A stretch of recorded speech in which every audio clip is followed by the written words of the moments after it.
আজি যেটো আমি আঁচনি ইয়াত ঘোষণা কৰিছো বা উদ্বোধন কৰিছো সৰকাৰী কৰ্মচাৰীসকলে এটা পোৰ্টেল আমি ইয়াত মুকলি কৰিছো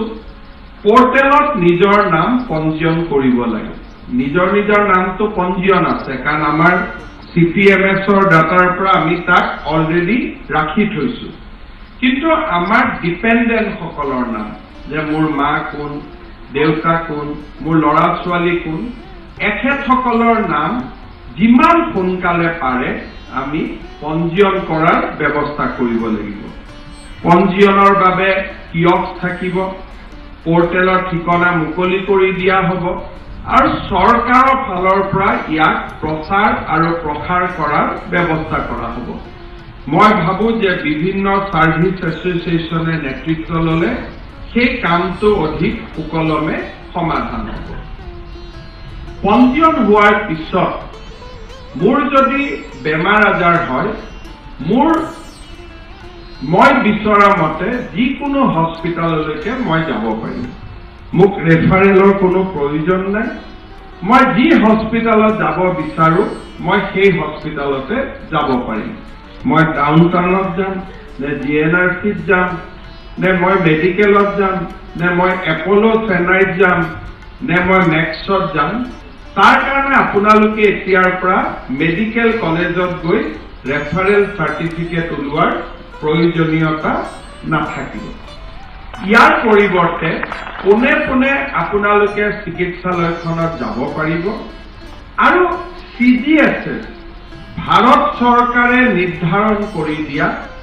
বেমাৰৰ বিপৰীতে যেটো পুঁজি সেই পুঁজি আপোনালোকে চৰকাৰৰ পৰা পাব পাৰিব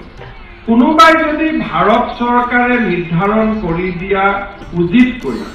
বেছি টকা খৰচ কৰিব খুজে বা আন কিবা তেওঁলোকৰ নাৰ্ছিং হোমৰ লগত কথা বতৰা থাকে মেডিকেল কলেজৰ লগত কথা বতৰা থাকে তাৰ দায়িত্ব চৰকাৰী কৰ্মচাৰীজনৰ নিজৰ কিন্তু আমি ভাৰত চৰকাৰে নিজৰ কৰ্মচাৰীক যিমান ৰিইম্বাৰ্সমেন্ট কৰে আমিও আমাৰ কৰ্মচাৰীক সিমান টকা ৰিইম্বাৰ্সমেন্ট কৰিম মেডিকেলৰ পৰা মই ওলাই আহিলো মেডিকেলত মই যি য'ত দিব লাগে মই পে কৰিলো কৰি মই পোৰ্টেলত হয় হস্পিটালত থাকোতে বা হস্পিটালৰ পৰা ওলাই আহি পোৰ্টেলত মই মোৰ ক্লেইম ৰেইজ কৰিম যেতিয়া ক্লেইম ৰেইজ আমি কৰিম আমাৰ লগত থাৰ্ড পাৰ্টি থাকিব যোনে অনুসন্ধান কৰিব যে আপুনি সেই মেডিকেল বা হস্পিটালখনত আছিলে নে নাই আপোনাৰ ইমান টকাই বিল হৈছিল নে বা আপোনাৰ ইমান টকাই ট্ৰিটমেন্ট কষ্ট হৈছিল নে নাই সেইখিনি সন্তুষ্ট হোৱাৰ লগে লগে থাৰ্ড পাৰ্টিয়ে পোৰ্টেলৰ জৰিয়তে আমালৈ ৰিকমেণ্ডেশ্যন কৰিব যে হয় তেখেত হস্পিটালত থকাটো সত্য তেওঁক আমি এই টকা পইচা বিল দিব পাৰোঁ অটল অমৃত অভিযান সোসাইটিৰ ভিতৰতে এখন মেডিকেল এডমিছিবিলিটি বোৰ্ড থাকিব যাক কৰ্মচাৰীসকলে দেখা নাপায় এইটো এটা বেকৰুম এক্সাৰসাইজ হ'ব কাৰো ওচৰত যোৱাৰ প্ৰয়োজন নাই আমি দেখা নাপাওঁ